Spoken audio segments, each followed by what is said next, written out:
السلام علیکم. آپ لوگوں سے درخواست ہے کہ اس ویڈیو کو لائک کیجیے اور شیئر کیجیے. اگر آپ نے ابھی تک اس چینل کو سبسکرائب نہیں کیا ہے تو اسے سبسکرائب کیجیے اور بیل آئیکن دبائیے تاکہ ہماری نیو ویڈیو کی نوٹیفیکیشن آئے. شکریہ.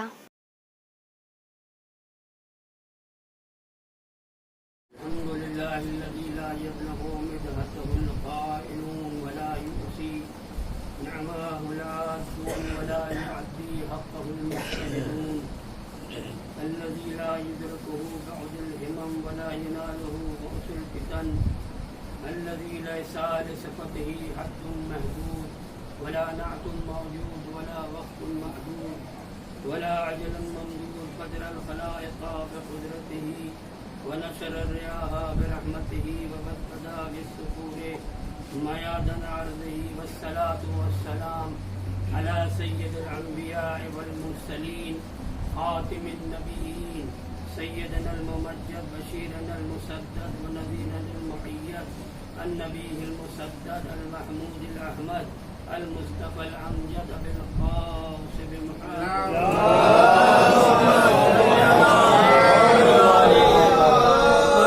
وأهل بيته الطيبين الطاهرين المعصومين المظلومين الذين أذهب الله عنهم الرجس وطهرهم تطهيرا.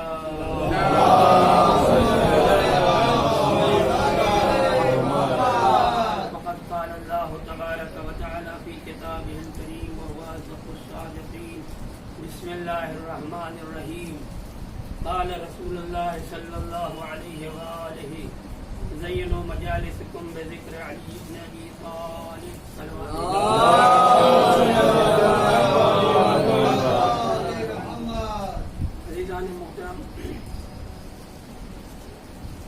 جیسا کہ آپ جانتے ہیں کہ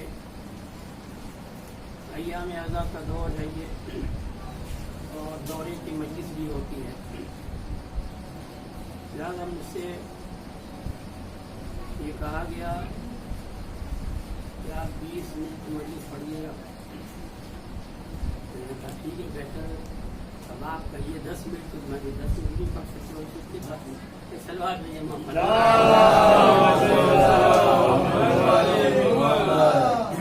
اس لیے کہ ہر جگہ مجلسیں ہونا ہے. ظاہر سی بات ہے کہ اگر ایک ذاکر یا عالم اگر 30-35 منٹ پڑھنا شروع کر دے گا تو معلوم ہے ایک ہی مجلس ہوگی, باقی نہیں ہو پائے گی. تو لہٰذا وہ اس بات کا لحاظ رکھتے ہوئے بس تھوڑی سی گفتگو آپ کے سامنے کر رہا ہے. اور وہ یہ ہے کہ ظاہر سی بات ہے کہ دشمن جو ہے وہ لگا ہوا ہے کہ کس طریقے سے اس عزاداری کو ختم کیا جائے. اس کی نگاہ صرف 2 چیزوں پر ہے, ایک مرجیت پر ہے, ایک عزاداری پر ہے. جب تک یہ دونوں چیزیں رہے گی اسلام مٹ نہیں سکتا ہے. اور دشمن بھی یہی سوچ رہا کہ یہ دونوں چیزوں کو مٹانا بہت مشکل ہے. یہ سوال ہے.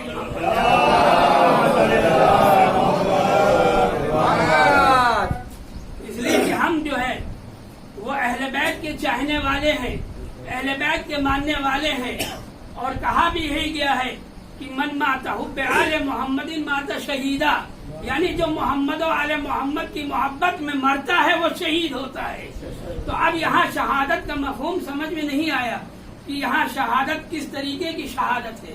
اس لیے شہادت کا مفہوم تو یہ ہے کہ جب آپ جائیں گے اسلام پر وقت آئے گا اور میدان میں جائیں گے, دشمن سے جنگ کریں گے, تیر کھائیں گے, تیر کھائیں گے, تلوار کھائیں گے, اور اس کے بعد جب آپ شہید ہو جائیں گے تو وہ شہادت کا درجہ ہوتا ہے. لیکن یہاں یہ کہا جا رہا ہے کہ من مات حب آل محمد مات شہیدہ, یعنی جو آل محمد کی محبت میں مرا وہ شہید ہوا. تو یہاں مفہوم کیا ہے؟ کہاں یہاں کا مفہوم یہ ہے کہ روز قیامت, روز حشر کے میدان میں محمد و آل محمد گواہی دیں گے کہ یہ میرا چاہنے والا تھا. کہ جو جس کی گواہی محمد و آل محمد دے دے اس سے بڑھ کر اور کیا ہو سکتا ہے. صلوات ہے.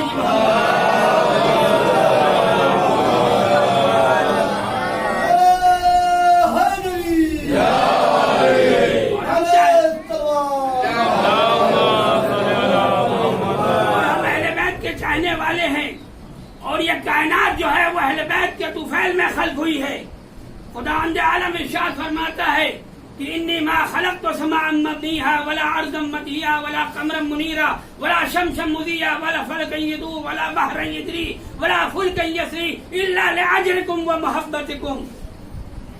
یہ سورج، یہ ستارے، یہ چاند، یہ زمین، یہ آسمان، یہ دریا، یہ موجیں مارتا ہوا دریا، اس میں چلتی ہوئی کشتیاں، یہ سب ساری چیزیں ہم نے تمہاری محبت میں خلق کیا ہے. تو جب ساری چیزیں اللہ نے اہل بیت کی محبت میں خلق کیا ہے تو کل جب نفس علی بکے گا تو کس چیز کے بدلے میں نفس علی کو خریدے گا؟ تو آواز قدرت آئے گی، گھبرا نہیں. وَمَن يَشْرِي نَفْسَهُ ابْتِغَاءَ مَرْضَاتِ اللَّهِ وَاللَّهُ رَءُوفٌ بِالْعِبَادِ. اللہ کے کچھ ایسے بندے ہیں جو اپنا نفس بیچ کر مرضی پروردگار کو خرید لیتے ہیں. صلوات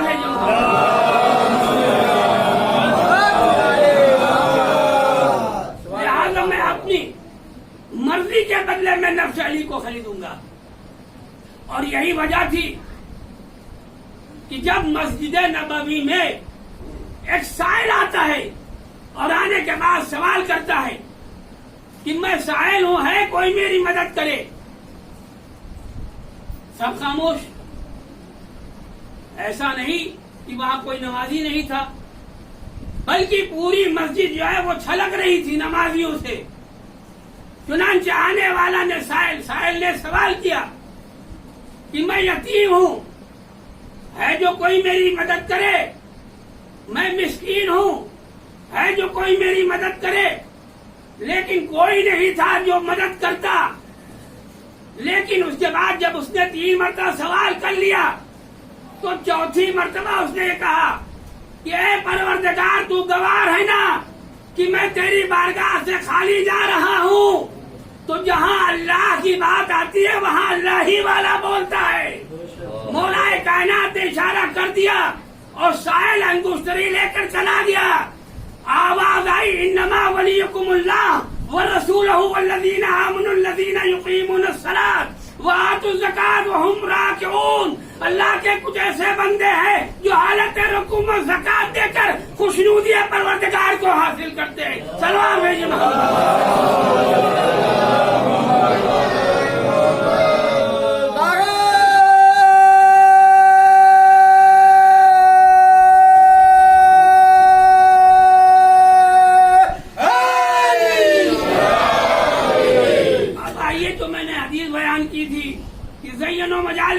ذکر علی ابن ابی طالب، یعنی اپنی مجلس کو، اپنی مجالس کو، اپنی محفل کو، اپنی محافل کو ذکر علی ابن ابی طالب سے زینت دو. اس لیے کہ علی کا ذکر میرا ذکر ہے، میرا ذکر رسول میرا علی کا ذکر میرا ذکر ہے، میرا ذکر اللہ کا ذکر ہے، اور اللہ کا ذکر جو ہے وہ عبادت ہے. خداوند عالم نے انسان کو پیدا ہی نہیں کیا. ارشاد فرماتا ہے کہ وما خلقت الجن والانس الا ليعبدون.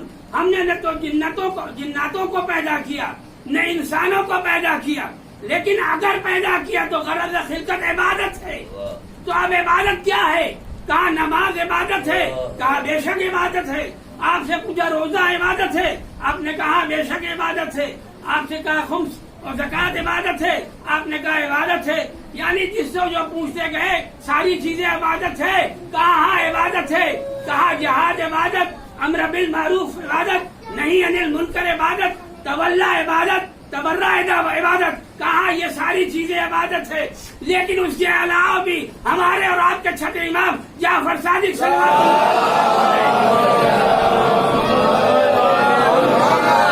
فرماتے ہیں القابض علی عیالہ کالمجاہد فی سبیل اللہ، یعنی وہ انسان جو اپنے اہل و عیال کے لیے حلال روزی کماتا ہے وہ اللہ کی نگاہ میں ایک مجاہد کے برابر کا درجہ رکھتا ہے. صلوات بھیجی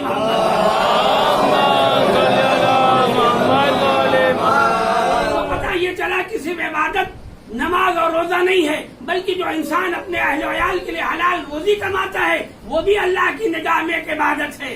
اس لیے کہ انسان، یہاں کا حال تو میں نہیں بتا سکتا ہوں، لیکن ہمارے بمبئی میں جو ہے کتنی مشکل ہوتی ہے کہ ٹرین کا دھکا کھانا پڑتا ہے، صبح صبح سروس پہ جانا پڑتا ہے. اس طریقے سے بہت سی مشکلیں ہیں. جو انسان طے کر کے تب اپنے آفس پہنچتا ہے، اور جب رات میں شام میں واپس آتا ہے تو بھی یہی حالت اس سے زیادہ خراب رہتی ہے. صلوات بھیجیے محمد.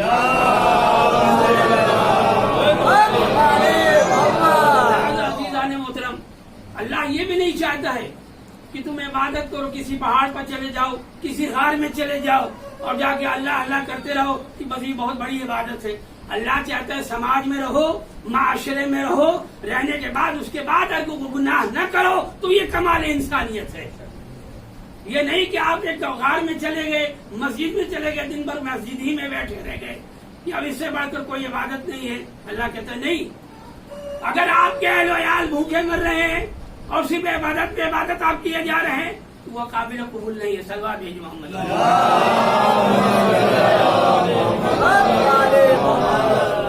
اب ایک مثال، ایک واقعہ میں آپ کے سامنے پیش کر کے آپ کی زحمت کو ختم کر رہا ہوں. ایک صلوات بھیجیے محمد.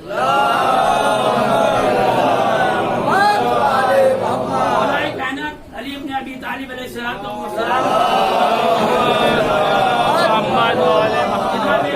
آتے ہیں اور آنے کے بعد کہتے ہیں مولا میں بہت پریشان ہوں، اس وقت حالات بہت خراب چل رہے ہیں.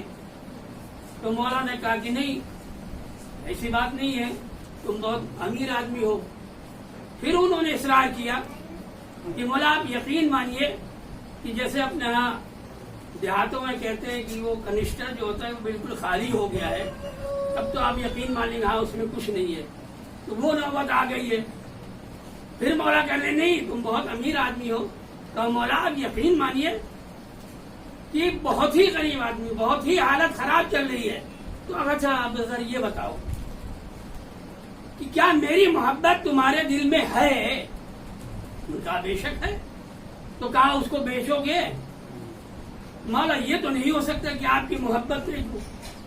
تو کہا اب اللہ سن لو کہ جس کی محبت میرے دل میں ہے وہ غریب نہیں ہو سکتا بلکہ امیر ہے.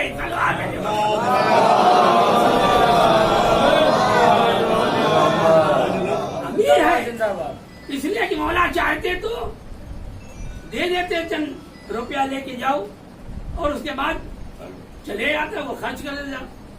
لیکن یہ ایک محبت ایسی چیز ہے اہل بیت کی کہ یہاں بھی کام آئے گی، آخرت میں بھی کام آئے گی. اور یہی وجہ تھی. ایک واقعہ اور سن لیجیے کہ مولا کی خدمت میں ایک شخص آتا ہے اور آنے کے بعد یہ کہتا ہے کہ میں بہت پریشان ہوں. تو مولا نے کہا ٹھیک ہے. انہوں نے چند سنگریزے کو اٹھایا اور اٹھانے کے بعد اس پر کچھ تلاوت کیا. تلاوت کرنے کے بعد وہ پیسے جو ہیں وہ ہیرا اور جواہرات میں تبدیل ہو گئے. مولا نے کہا لے جاؤ. خیر گیا بڑی خوشی خوشی سے کہ اب تو ہمارا کام چل جائے گا کچھ دن تک. چنانچہ کچھ دن تک اپنا کام چلاتا رہا اور اس کے بعد تھوڑے دن بعد پھر آئے مولا وہ جو آپ نے دیا تھا وہ تو ختم ہو گیا ہے. تو اگر ہماری بات ہوتی، آپ کی ہوتی تو ہم یہ کہتے کہ ایک مرتبہ دے دیا اب تم بار بار لہٹ جاؤ گے. ایسا کیسے ہو سکتا ہے؟ ایسا نہیں چلے گا. بمبئی میں کہتے ہیں کہ ایسا نہیں چلتا ہے. ہاں بہرحال وہ تو مولا تھے، وہ جانتے تھے کہ ہاں بھائی. اور وہ یہ بھی جانتا تھا شاید کہ یہی در ایک ہے جہاں جتنی مرتبہ آؤں گا واپس نہیں جا سکتا خالی. چنانچہ پھر کہا مولا نے سنگریزوں کو اٹھایا اور اس پر کچھ تلاوت کی اور اس کے بعد وہ ہیرا اور جواہرات میں تبدیل ہو گئے. کہا لے. اب جب جانے لگا تو مولا ایک ریکویسٹ ہے. کہا کیا ہے؟ کہا اب یہ بتا دیجئے کہ جو آپ پڑھتے ہیں وہ مجھے بتا دیجئے تو میں خود ہی پڑھ لیا کروں گا، تو یہاں تک آنے کی ضرورت ہی نہیں پڑے گی. اچھا ہے کہ ڈاکٹر نسخہ نہیں بتاتا ورنہ خود ہی اپنا علاج کر لے، کبھی مری جائیں گے کبھی زندہ رہے. دروازے جی محمد سے کہا ٹھیک ہے ایسا کرنا کہ جب تمہارے اوپر کوئی ایسی مصیبت آئے اور وقت پڑے تو تم سورہ الحمد کی تلاوت کر لینا. اس نے کہا بہت اچھی بات ہے، ویری گڈ. تو اس نے بہرحال خوشی خوشی گیا اور جب گیا تو اس نے جب اس پر ایسا وقت آیا تو اس نے کہا نسخہ تو مجھے معلوم ہی ہے. چنانچہ اس نے پتھروں کو لیا اور پتھروں کو لینے کے بعد اس پہ کچھ تلاوت کی سورہ الحمد کی 7 مرتبہ. چنانچہ جب 7 مرتبہ تلاوت کر لیا تو اس نے دیکھا کہ یہ پتھر کی پتھر ہی رہ گیا.